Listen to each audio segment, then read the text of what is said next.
Skip பண்ணிடாதீங்க, உங்ககிட்ட தான் பேசிட்டு இருக்கிறேன். அதிகமான நேரத்தில் நம்முடைய குவாலிஃபிகேஷனை, நம்முடைய தகுதியை குறித்து நம்ம நிறைய நேரத்தில் யோசித்து கொண்டே இருக்கிறோம்.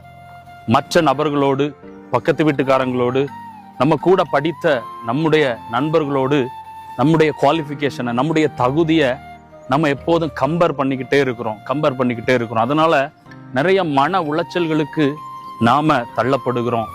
வேத வசனம் நமக்கு ஒரு காரியத்தை தெளிவாய் கற்றுக் கொடுக்கிறது. 2 கொரிந்தியர் 3ஆம் அதிகாரம் அதனுடைய 5ஆம் வசனம், எங்களால் ஏதாகிலும் ஆகும் என்பது போல ஒன்றை யோசிக்கிறதற்கு நாங்கள் எங்களாலே தகுதியானவர்கள் அல்ல. எங்களுடைய தகுதி தேவனால் உண்டாயிருக்கிறது. இதை கேட்கிற அன்பான சகோதரனே, சகோதரியே, உனக்கு ஒரு தகுதி இருக்கிறது. அந்த தகுதி எங்க இருந்து வரும் அப்படின்னா தேவனிடத்திலிருந்து வரும். நம்மை தகுதிப்படுத்துகிறவர் இயேசு கிறிஸ்து மாத்திரமே. மற்றவங்க உங்களை குறித்து வைக்கிற தகுதி, உங்களை குறித்து வைக்கிற லிமிட்டேஷன், உங்களை குறித்து வைக்கிற சில பவுண்டரிஸ், இது விஷயமே கிடையாது. ஏசப்பா உங்களை தகுதியாக்கி இருக்கிறாரா, ஏசப்பா உங்களை குவாலிஃபை பண்ணியிருக்கிறாரான்னு மட்டும் நீங்க பார்த்தா போதும்.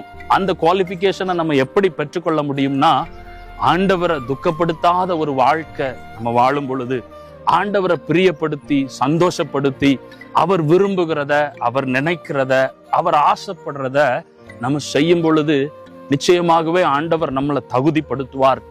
அவர் நினைக்கிறத செய்யணும் அப்படின்னா நம்ம கைகள்ல இருக்கிற பரிசுத்த வேத வசனத்தை தினந்தோறும் வாசித்து, அதை ஆராய்ச்சி செய்து, அதை தியானித்து, நம்ம லைஃப்ல எந்தெந்த காரியத்தை விடணுமோ அதை விட்டு ஆண்டுடைய சமூகத்துல நின்று தேசத்திற்காக, ஜனங்களுக்காக, அழிந்து போகிற ஆத்துமாக்களுக்காக நம்ம ஜெபிக்கணும் அப்படின்னு சொல்லி ஆண்டவர் விரும்புகிறார்.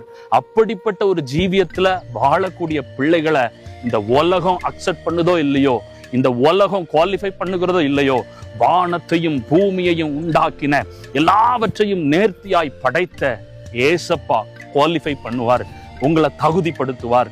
அந்த தகுதிக்குள்ள நீங்க வரணும்னு சொல்லி அவர் விரும்புகிறார். கண்டிப்பா உங்களை சேர்த்து கொள்வார், உங்களை மேன்மைப்படுத்துவார். கர்த்தர் நல்லவர். God bless you.